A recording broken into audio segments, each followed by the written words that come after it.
Hey y'all, this case is from 2015. It's a missing persons case. I found it very interesting and I hope you do as well. Let me know what you think in the comments below. If anyone has any other ideas for older cases or anything you'd love to see me cover, please feel free to drop it in the comments below or send it to my social media listed in the description. Also, please be sure to like, subscribe, share, and hit the notification bell so you get notified when I drop content or go live. Thank you for your continued support. Sid Cranston Jr., known as Sid by his friends and family, was born in Wilson, New York on October 7, 1974. This village, located in Niagara County along the shores of beautiful Lake Ontario, is known for its picturesque water views and small-town charm. Sid grew up in this close-knit community and attended Wilson High School. He later enrolled at Niagara County Community College before transferring to Rochester Institute of Technology, where he studied engineering. Smart enough to have been a member of Mensa while still in high school, he earned a degree in mechanical engineering and co-founded Bits and Bytes Computer Center with a friend. The business eventually grew to 3 branches. However, Sid became unhappy living in New York due to high taxes and struggling economy. Sid moved to Arizona, beginning his journey in Bullhead City, where he started working for an architectural company. He eventually earned a certificate in civil engineering and founded his firm, Done Right Engineering. Sid discovered a talent for transforming fixer-upper homes into desirable properties. He then moved to Kingman, Arizona, where he ventured into real estate development and sales. Kingman, located about 100 miles southeast of Las Vegas, Nevada, is a welcoming town along Route 66 in Mojave County. Sid recognized its growth potential and made it his home. Sid acquired nearly 50 properties in northwestern Arizona, most of which he purchased at tax sales. He often renovated these homes and sold them for a profit. He did pretty well by paying outright for the properties and financing his projects. During this time, Sid fell in love with a woman he met in Mexico. He began spending much of his time there, but was also preparing a home in Arizona for them to share. He had built a good life buying and selling properties in the Kingman area. We will learn more about this part of his life and this relationship as we continue.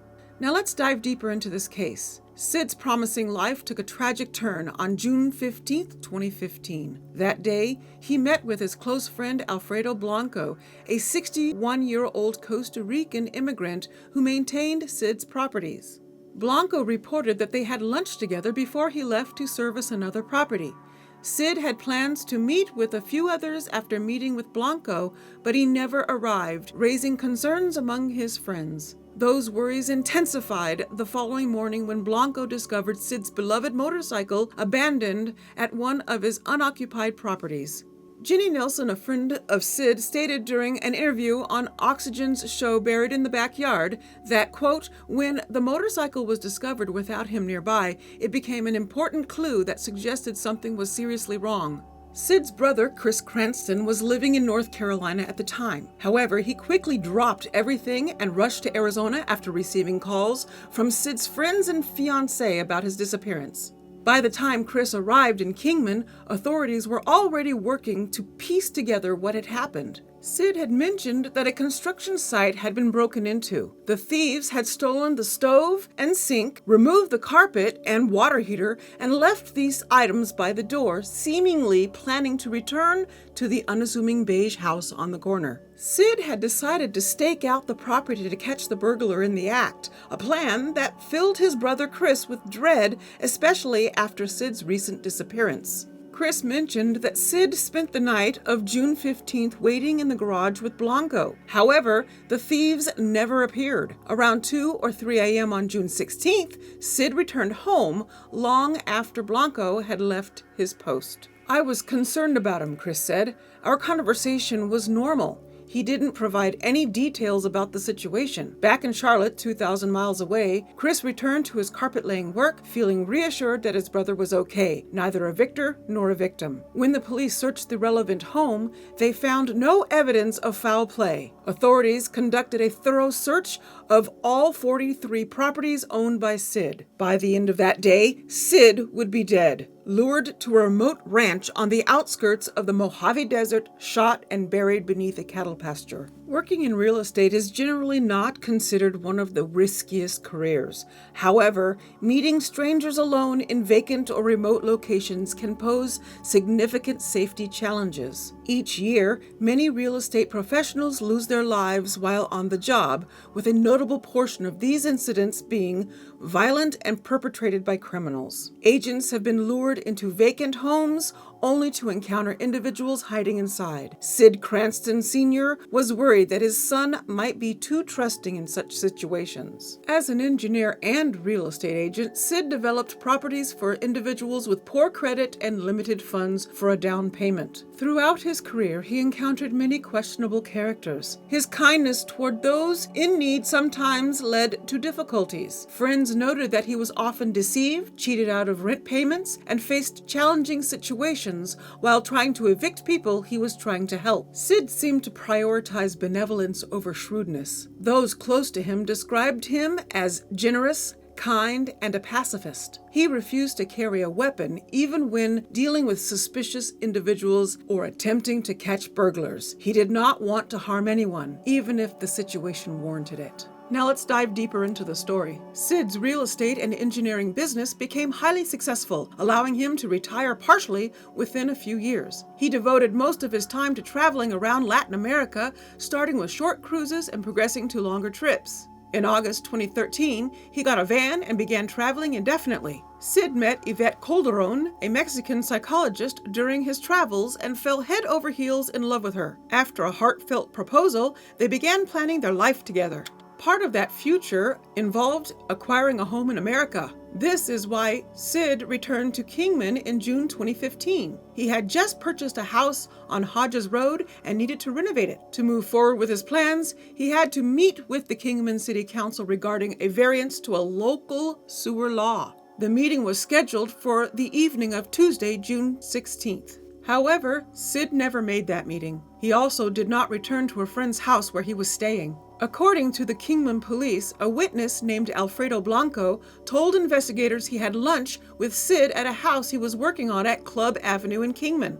Investigators later located Sid's G50 GS Dakar motorcycle at the same property. In the days that followed, several narratives emerged. According to a search warrant affidavit, Blanco told investigators that Sid had taken his motorcycle 20 miles north of town to show a property. At the same time, a neighbor on Club Avenue claimed to have seen Sid getting into a white SUV driven by a Hispanic man. Chris had no reason to suspect that Blanco might have been untruthful at that time. After all, he was one of Sid's closest friends. They did business together and vacationed together. The handyman had even insisted that Chris avoid hefty hotel bills by staying with his family. However, as Chris grew closer to Blanco's family amid a search that Blanco assisted with, some troubling signs began to emerge. Chris recalled how Blanco's wife and children often mocked him for nodding off. While this behavior wasn't unusual for a man approaching late middle age, Blanco soon admitted to Chris that it wasn't merely due to fatigue. One day, while they were riding together in a car, Blanco tossed Chris a bottle of opioid painkillers. He said, "If you took half of one, you'd be drooling. I need 5 a day." Chris remarked he was a shell of a man and the oxy is what was keeping him going.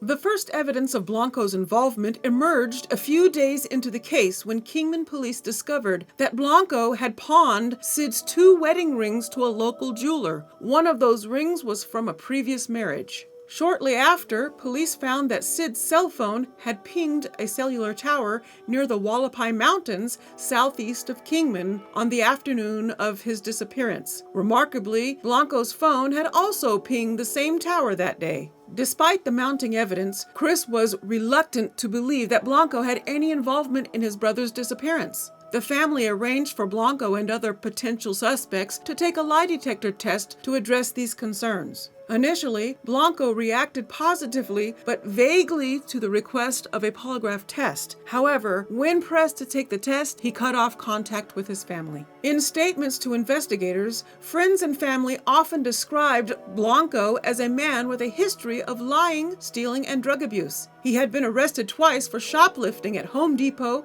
and True Value Hardware in Kingman, according to the Kingman police. Despite having various handyman jobs, he lived in perpetual poverty, residing in a house his daughter had given him.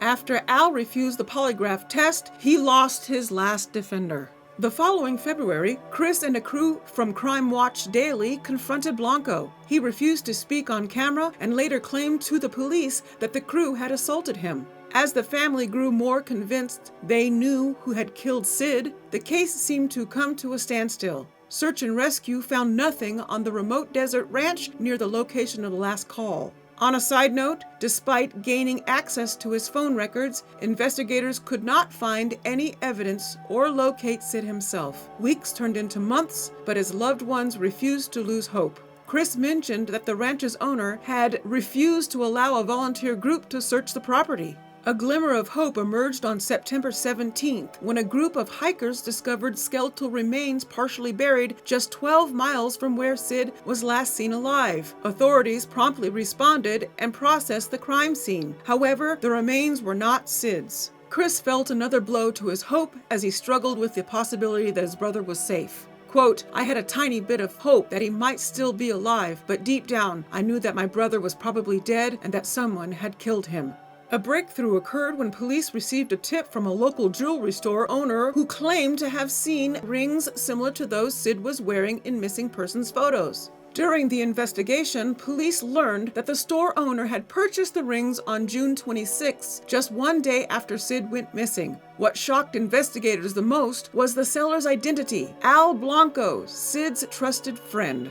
Police focused on Blanco as a suspect and brought him in for questioning. Blanco claimed another employee had given him the rings after finding them on a couch in one of Sid's properties, but that story quickly fell apart. When police contacted the alleged employee, he denied having found any jewelry. With limited evidence linking Blanco to Sid's disappearance, police requested his phone records. However, due to the lack of concrete evidence, they were ultimately forced to release him after questioning. Chris was heartbroken to discover that Blanco was a suspect while living with his family while searching for his brother. "It was total mayhem and chaos, and my father was trying to get me out of there," Chris recalled. Despite Blanco denying involvement in Sid's disappearance, Chris moved out of the house and the investigation continued. Several weeks later, Chris received a call from a local attorney whose client had information that could break the case. The client claimed to know who killed Sid and was willing to come forward for $140,000, an arrangement that raised concerns about extortion. As a result, the FBI became involved in the investigation.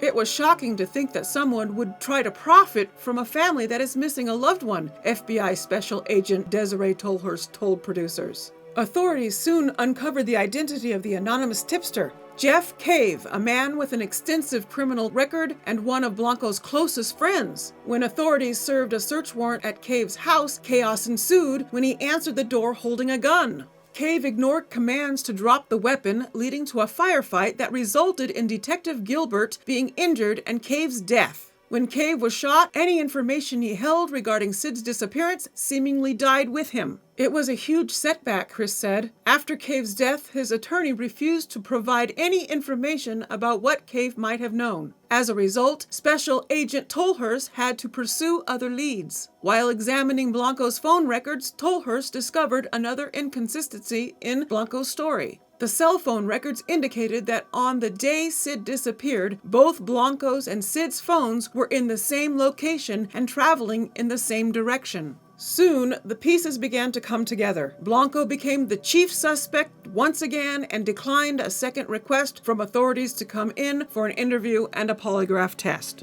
Investigators continued their work and discovered that a close friend of Blanco's, Bill Sanders, had contacted Blanco multiple times on the day of Sid's disappearance. When the police visited him, Sanders agreed to take a polygraph test but did not pass the test. It wasn't long before he cracked under the pressure and told authorities everything. He said that he met Blanco at a small ranch house on a property he maintained. Once inside, Blanco showed him Sid's body lying on the bathroom floor. Sanders said that Blanco threatened him into helping get rid of the body. The two men then used a backhoe to transport Sid's body to a pre-dug hole and buried him there. Authorities rushed to the property with Sanders leading the way. After hours of digging, they finally discovered Sid's body buried deep in the ground. The owner of the property had no idea that a crime had been committed on his property. He was quite upset about it, Sanders stated. An autopsy confirmed that the body was that of Sid, finally ending a years-long search. Blanco was probably the person who robbed Sid's properties days before he went missing, and the FBI arrested him on a first-degree murder charge. Al Blanco maintained his innocence but was ultimately found guilty and sentenced to life in prison. I'm very curious to hear your responses. Let me know in the comments below. I look forward to bringing you more in the near future. Keep a lookout for my next case. Thank you to my producer Suzuki for all her hard work gathering case info. Don't forget to like, subscribe, and click the notification bell.